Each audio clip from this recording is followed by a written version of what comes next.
दोस्तों, अच्छे लोगों के साथ बुरा क्यों होता है? यह सवाल हर किसी के मन में कभी ना कभी उठता है। बुद्ध कहते हैं कि यह हमारे कर्मों का चक्र है जो समय के साथ अपना फल अवश्य देता है। बुरे हालात हमें कमजोर नहीं बल्कि और अधिक मजबूत बनाते हैं। अक्सर हम अपने आसपास से बहुत से लोगों को देखते हैं जो स्वभाव से बहुत अच्छे प्रतीत होते हैं, यानी कि सब लोगों की मदद करते हैं, सबसे अच्छा व्यवहार रखते हैं। लेकिन इसके साथ हमने यह भी देखा होगा कि ऐसे लोग जो स्वभाव के अच्छे होते हैं, दूसरों की मदद करते हैं, वह दुखी भी ज्यादा रहते हैं, और जो लोग स्वार्थी होते हैं वह फलते फूलते चले जाते हैं। लेकिन अगर यह सत्य है तो हमें कौन सा मार्ग अपनाना चाहिए? क्या हम भी दूसरों के जैसे बन जाएं? पता नहीं आप में से कितने लोग यह मानते हैं कि अच्छे लोग जीवन में बहुत दुखी रहते हैं, लेकिन इसके पीछे का सत्य क्या है? आज की जो बोध कहानी मैं आपको सुनने वाला हूं, उसमें आपको 5 ऐसे तरीके पता चलेंगे जिसके माध्यम से अगर आप कर्म करते हैं तो आप अच्छे कर्म भी कर पाएंगे और दुखी भी नहीं होंगे। एक गांव में मोहन नाम का एक युवक रहता था। वह अपने परिवार के साथ रहता था। उसके 2 बच्चे थे, उसकी पत्नी थी, लेकिन उसके माता पिता इस दुनिया से चल बसे थे। इसीलिए पूरे परिवार की जिम्मेदारी उसी के कंधों पर थी। बच्चे अपनी पढ़ाई करते थे और उसकी पत्नी अपने घर गृहस्थी के कामों के साथ गाय, भैंस, बकरी इत्यादि का दूध बेचकर अपना घर चलाती, और मोहन पहाड़ में पत्थर तोड़ने का काम करता था। बहुत ही मेहनत भरा काम था।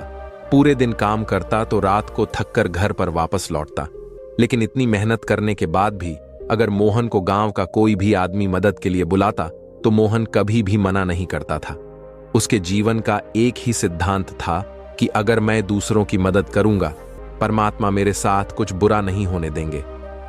वही सिद्धांत पर इतना विश्वास करता था कि अगर कोई बाहर का आदमी उससे मदद मांग ले तो वह अपने घर का काम भी अधूरा छोड़कर उस आदमी की मदद करने के लिए पहुंच जाता था, जिस वजह से उसकी पत्नी बहुत परेशान रहती थी। वो अक्सर मोहन को समझाने की कोशिश करती थी कि सबसे पहले अपना काम करो, अपने परिवार को देखो, 2 बच्चे हैं हमारे, और फिर भी आप दूसरों के काम करने में लगे रहते हो। अपना घर संभल नहीं रहा, दूसरों की मदद करने चले हैं। और जब ऐसी बातें मोहन के कानों में पड़ती तो उसके हृदय में कांटा सा चुभने लगता था और उन दोनों में लड़ाई झगड़ा शुरू हो जाता था। अक्सर उनके लड़ाई झगड़ा का यही सबसे बड़ा कारण होता था। लेकिन ना तो मोहन अपने आप को बदल पाया और ना ही उसकी पत्नी ने उसको समझाना कभी बंद किया। इसी वजह से आए दिन उनके घर में क्लेश होता रहता था। जहां तक उसे गांव वालों की बात थी तो वह मोहन के स्वभाव को जानते थे, और वह जानबूझकर जो काम आसान भी होता था, जो उनके सामर्थ्य में भी होता था, उस काम के लिए वह मोहन को बुलाते थे ताकि उन्हें कम मेहनत करनी पड़े। कहने का अर्थ यह है कि गांव वाले मोहन का इस भोलेपन का फायदा उठाते थे, उसे बेवकूफ कहते थे। ऐसे ही समय बीतता रहा और एक दिन मोहन की पत्नी बहुत ज्यादा बीमार पड़ गई। मोहन से जो कुछ भी सेवा हो सकती थी उसने वो सब अपनी पत्नी के लिए किया।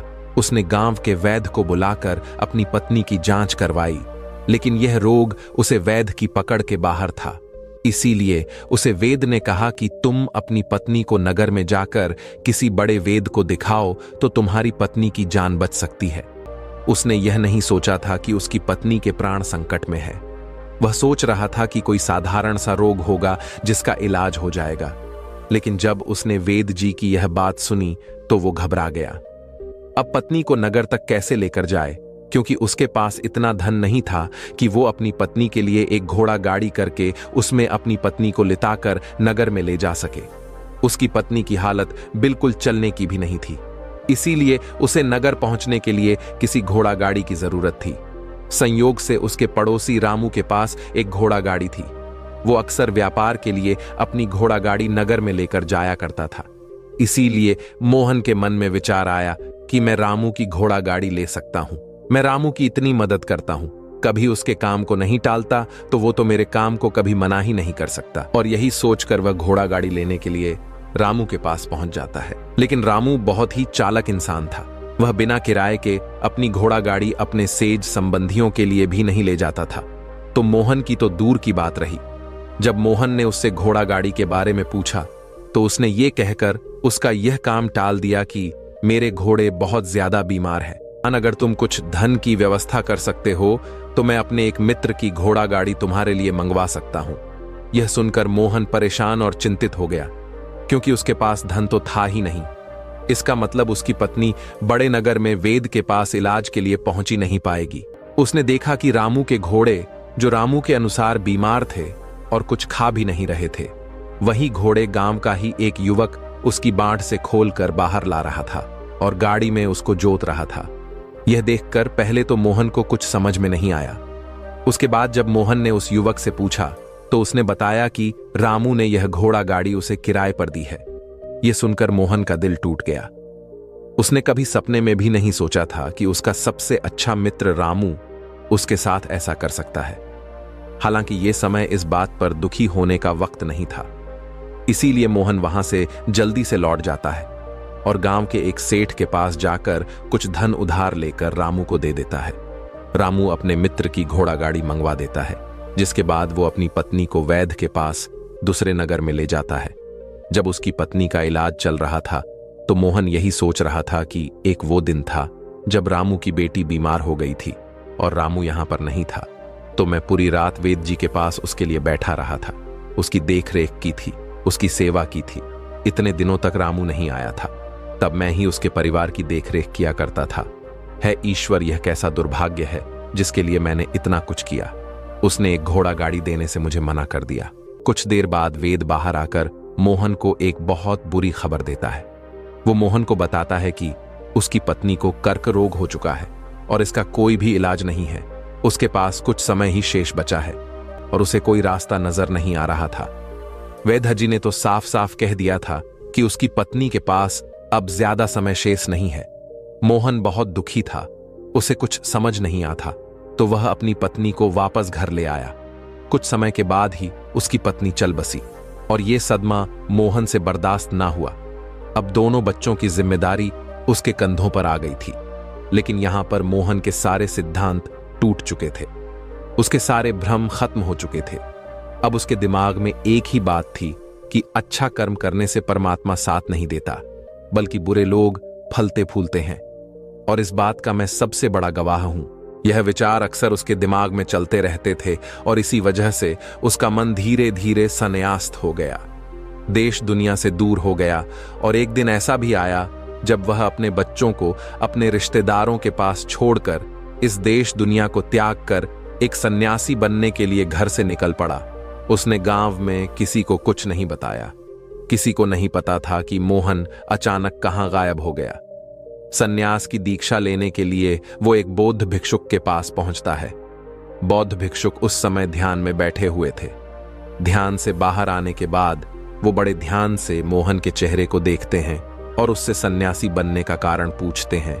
इस पर मोहन उन्हें अपनी पूरी आप बीती सुना देता है और कहता है कि इस दुनिया से मुझे कुछ भी हासिल नहीं हुआ, मेरा इस दुनिया से विरक्त हो चुका है। जब अपने दोस्तों ने ही मेरा साथ नहीं दिया तो इस दुनिया में रहने का क्या मतलब, और इसी वजह से मैं सन्यासी बनना चाहता हूं। यह सुनने के बाद बौद्ध भिक्षुक ने मुस्कुराते हुए स्वर में कहा कि याद रखना, जीवन से विरक्त होकर सन्यासी बनना तुम्हें परम सुख तक कभी नहीं पहुंचा सकता, परमानंद तक कभी नहीं पहुंचा सकता। तुम दुनिया से अपने मन पर एक बोझ लेकर विरक्त हुए हो। तुम दुनिया से परमात्मा की खोज करने के लिए विरक्त नहीं हुए हो। तुम संसार से विरक्त हुए हो क्योंकि संसार ने तुम्हें धोखा दिया, ऐसा तुम्हें लगता है। इसीलिए तुम परमात्मा पे कभी विश्वास नहीं कर पाओगे और ना ही उन पर अपनी पूर्ण आस्था बना पाओगे। इसीलिए सन्यासी होने का भी तुम पूरा लाभ कभी नहीं उठा पाओगे। सन्यासी होने का लाभ तब मिलता है जब हमारी प्रभु में पूर्ण आस्था बन जाती है। मैं तुमसे पूछता हूं, क्या तुम्हारी आस्था परमात्मा में है? यह सुनकर मोहन कहता है कि है मुनिवर, मैं परमात्मा पे अपनी पूर्ण आस्था कैसे बना सकता हूं? यह सुनकर उस बौद्ध भिक्षुक ने कहा कि यही तो मैं तुम्हें समझाना चाहता हूं कि तुम पूरी ऊर्जा अपनी सन्यासी जीवन में लगाओ और उसके बाद भी तुम्हें फल प्राप्त ना हो तो तुम्हें कैसा लगेगा। इसीलिए किसी की भी मदद करने के मैं तुम्हें 5 सिद्धांत बताता हूं। यह 5 सिद्धांत समझकर संसार में वापस लौट जाओ और संसार में एक ग्रस्त जीवन जियो। उसके बाद ही सन्यासी जीवन का उदय होता है। जब भी तुम किसी की सहायता करते हो, किसी की मदद करते हो, तो उसमें सबसे पहली बात, सबसे पहला सिद्धांत जो ध्यान में रखने का होता है वह होता है कि किसी की मदद करते वक्त, किसी की सहायता करते वक्त कभी भी उससे उम्मीद मत रखना। ये मत सोचना कि आज मैंने इसकी सहायता कर दी, मदद कर दी, तो कल बदले में यह भी मेरी सहायता करेगा, मेरी मदद करेगा।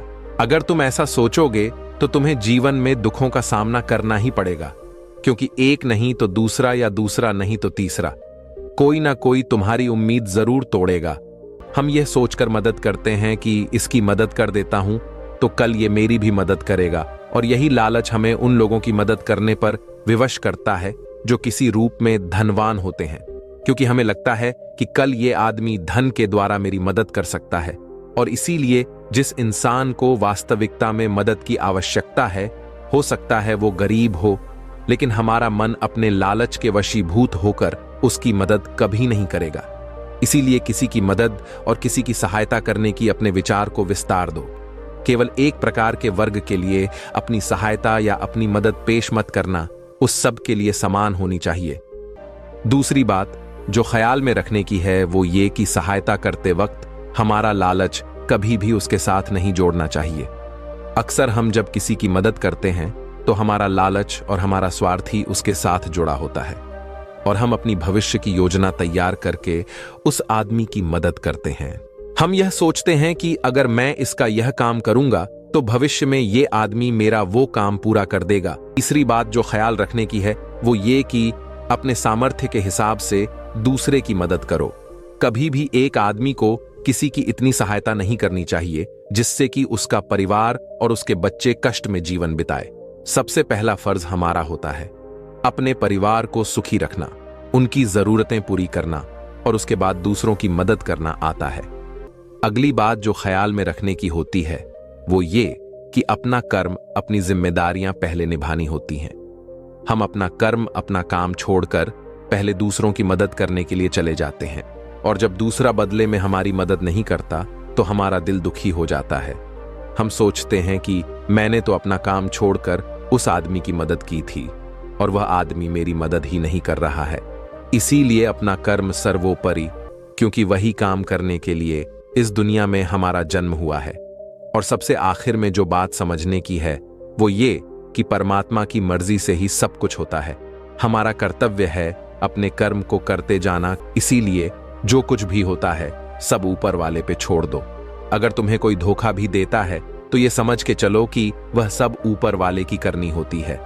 इसके बाद बौद्ध भिक्षुक ने मोहन को कहा कि भंते, तुम वापस अपने गांव लौट जाओ, अपने बच्चों का अच्छे से ख्याल रखो, उन्हें पढ़ाओ, बच्चों का पालन पोषण अच्छे तरीके से करो और अपने परिवार के साथ रहो। यह सुनकर मोहन उस महात्मा को प्रणाम करता है और वापस अपने बच्चों के साथ अपने गांव में वापस लौट आता है। गांव में किसी को खबर नहीं थी कि मोहन कहां पर गया हुआ था और वह क्या ज्ञान लेकर वापस लौटा है। लेकिन अगले दिन सुबह सुबह गांव वालों ने मोहन के चेहरे पर एक अलग ही आनंद पाई। और यह जरूरी नहीं कि किसी कार्य को करना ही कर्म है। मनुष्य के विचार भी उसके कर्म ही हैं। वो सिर्फ बाहर से ही नहीं बल्कि अंदर से अपने विचारों से भी अच्छा होना जरूरी है। और जो ऐसा है वो कभी अपने भाग्य को नहीं खोजता कि मेरे साथ ही बुरा क्यों हो रहा है, बल्कि वो अपने हर परिस्थिति की जिम्मेदारी खुद लेता है। तो दोस्तों, कैसी लगी आपको ये कहानी? आप हमें कमेंट सेक्शन में जरूर बताना, और अच्छी लगी हो तो इस चैनल को सब्सक्राइब जरूर कर लेना। तो चलिए मिलते हैं ऐसी ही कोई नई कहानी में। तब तक के लिए अपना ख्याल रखें। धन्यवाद और नमो बुद्धाय।